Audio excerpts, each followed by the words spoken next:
ঝাড়খণ্ডে প্রবল বৃষ্টির জেরে ডিভিসি আরও 1,20,000 কিউসেক জল ছাড়ায় হু হু করে জল ঢুকছে রাজ্যের বিভিন্ন প্রান্তে। রবিবার পাঞ্চের জলাধার থেকে 1,14,000 কিউসেক এবং মাইথন থেকে 6,000 কিউসেক জল ছাড়া হয়েছে বলে খবর। এর জেরে জলে ভাসছে হাওড়া রামতা। জয়পুরে বিপদসীমার ওপর দিয়ে বইছে মুন্ডেশ্বরী নদী।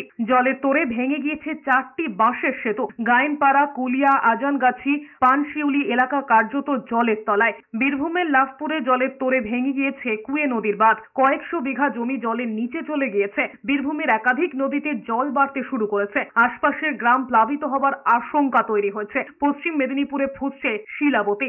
জল ঢুকতে শুরু করেছে ঘাটাল শহরে। ফলে ঘাটালে জল যন্ত্রণার চেনা ছবি ফিরেছে। এদিকে টানা বৃষ্টিতে জলমগ্ন বারুইপুরের পরিস্থিতি দেখতে গিয়েছেন বিধায়ক তথা স্পিকার বিমান বন্দ্যোপাধ্যায়। কথা বলেছেন বাসিন্দাদের সঙ্গে। প্রয়োজনীয় ব্যবস্থা নিয়ে প্রশাসনকে নির্দেশও দিয়েছেন।